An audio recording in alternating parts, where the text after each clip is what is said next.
Hi, what's up mga ka-Reyna? For today's video, sana ay tapusin ninyo at makikita natin kung paano nagumpisa ang ating pabahay para kay Reyna. At the same time, sana ito ang magsilbing gabay at makakapagpabago sa lahat ng ating bashers.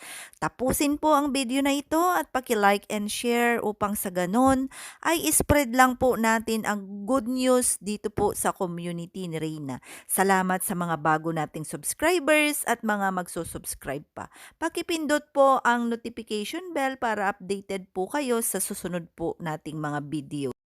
Sa iyo, kahit naman wala kang ginagawang masama sa iba.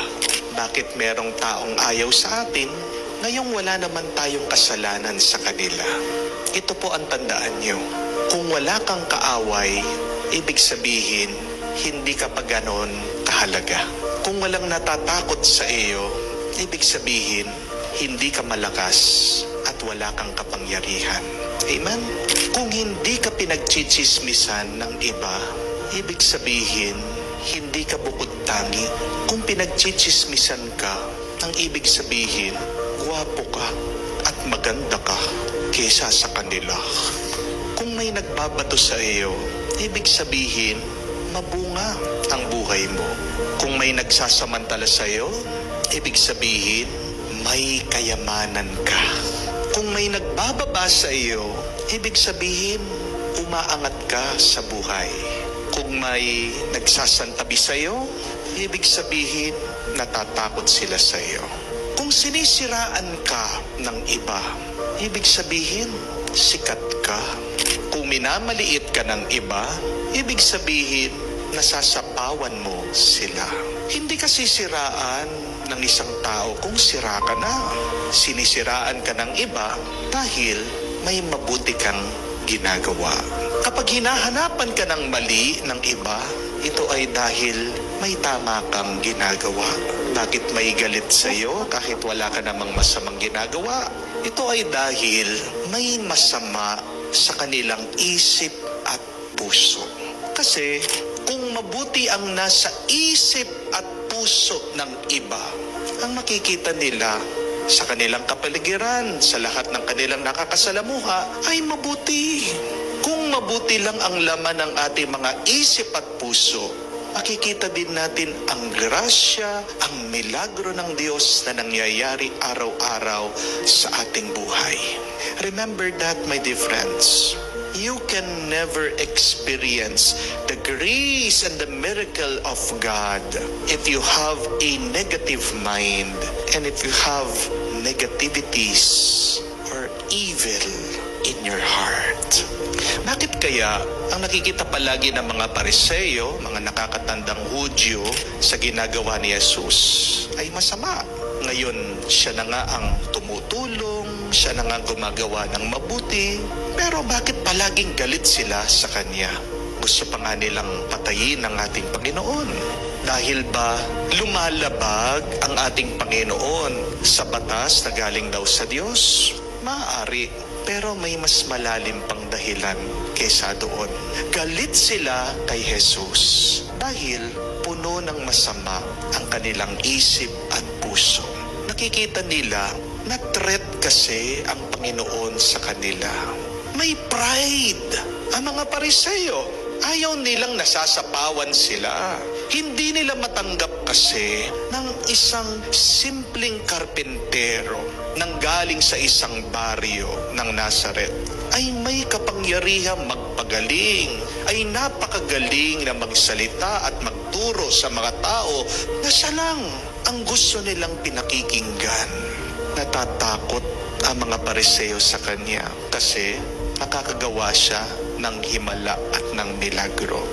Mga kapatid, napakahalaga pong suriin natin ang ating mga isip at ang ating mga puso araw-araw. Baka naman, barado na ito sa kasamaan. Baka ito ang dahilan, kaya nahihirapan din tayo na makita natin ang kabutihan at ang milagro ng Diyos sa ating buhay. And when you fail to see God's goodness, you will live miserably in this life. Remember that. When you fail to see miracle that God is doing, you will always feel angry. Be like Jesus. Be positive in the midst of the negative people in your life. Ano po ang itsura ng isang taong chismoso o chismosa? Ano po ang larawan ng isang mapanirang tao? Tatlo po ang katangian nila. Tandaan niyo po ito. Makitid ang isip, malaki ang bunganga, at marumi ang puso. That is the characteristic of a person who likes to gossip, the picture of a person who is fond of destroying the character of others. Remember these three characteristics: a small mind, a big mouth, and a dirty heart. Kasi kung malawak ang iyong pag-iisip, tahimik ka, hindi ka magsasalita, hindi mo huhusgahan ang kapwa mo. Di po ba? Sino yung mga madadaldal? Sino yung mga mahilig manira sa iba? Makitid ang kanilang pag-iisip. Dahil maliit ang isip, wala silang ibang gustong papasukin sa kanilang pag-iisip. They are preoccupied with their own thoughts and ideas. Kaya nga po, yung mga mayayabang, sinasabi natin, malaki ang ulo niyan. Hindi po.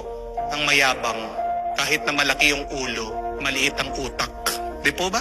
Ang tao na malawak ang pag-uunawa, malawak ang pag-iisip, tahimik, maliit ang bibig, hindi agad-agad magsasalita dahil tinitignan muna ang lahat, pinag-aaralan ang lahat. Amen? At ang tao na malinis ang puso, hindi maninira ng kapwa. Amen? Dahil, anong sabi ng ating Panginoon? Nagmumula sa puso ang lumalabas sa bibig. Out of the fullness of one's heart, does the mouth speaks. Kaya nga, kung masamang magsalita ang tao, anong ibig sabihin? Ito ay nagmumula sa umaapaw niyang kalooban at puso. Masama ang lumalabas sa dila dahil masama din ang nakalagay, nakaipon sa kanyang puso. Hindi na tayo nagtataka bakit ang mga Pariseo, mga eskriba, sinisiraan ang ating Panginoon. Bakit? Makitid ang kanilang pag-iisip at puno ng dumi ang kanilang puso. Nagmamalinis sila. Hindi porket malinis ang iyong katawan, malinis na rin ang iyong kaluluwa. Amen? Yan ang pinapaalala ng ating Panginoon sa atin. Malayo ang kanilang puso sa Diyos. Bakit ba minsan ang isang tao ay naninira ng kanyang kapwa? Dalawang dahilan. Una, dahil may masama na nangyayari sa kanyang buhay. Pero pangalawa, dahil hindi niya nakikita ang kabutihan ng Diyos, ang grasya ng Diyos, ang biyaya ng Diyos sa kanyang buhay. Kamukha po ng mga Pariseo, ng mga eskriba. Napakaraming ginawa na mabuti ang ating Panginoon. Napakarami niyang ginawa na himala. Napakaganda, napakalinaw ng kanyang mga turo tungkol sa kanyang Ama. Pero hindi nila nakita yon. Hindi nila pinakinggan yon. Hindi nila inunawa yon. Bakit sila naninira? Dahil puno din ng kataasan ang kanilang loob. Mga kapatid, tatlong bagay lang dapat ang ating bigyan ng pansin o tuon sa ating buhay. Araw-araw, we should preoccupy ourselves only with three things every day. One is how we can glorify God. Second, how we can love others more.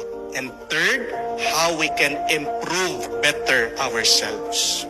Pag nakalimutan natin bigyan ng pansin ang tatlong yan, masisira ka at maninira ka ng iba. Amen?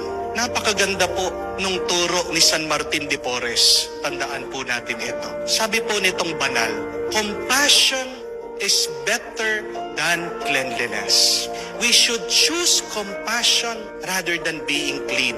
Dahil sabi niya, oo, sa tulong ng tubig, pag nadumihan ang kobrekama, kaya mong linisin, mawawala ang dumi. Pero pag nakasakit ka ng iyong kapwa, kahit na anong iiyak mo, mahirap alisin yung sakit na dinulot mo sa iyong kapwa. Compassion is better than cleanliness. Mga kapatid, kung bibigyan mo ng oras, palagi ang pagpupuri sa Diyos, paglilingkod sa Kanya, Kung palaging bibigyan mo ng oras at pansin, paano mo iingatan, mamahalin ang iyong kapwa? Kung araw-araw nag-iisip ka ng paraan, paano mo gawing mas mabuti ang iyong sarili? Diba? Mawawalan ka ng oras sa pagpansin mo at pagpuna mo sa iba. Bakit nakakasira ka sa iyong kapwa? Dahil nakalimutan mo na ang tatlong pinakamahalaga na dapat unahin mo sa iyong buhay. Let us pray that we should strive on how to serve and glorify God more. Let us preoccupy ourselves on how we can care for others. And third, do not forget, improve yourself more. Pag busy ka na, dyan sa tatlong yan, mawawalan ka ng oras at panahon sa pagpuna mo at pagpansin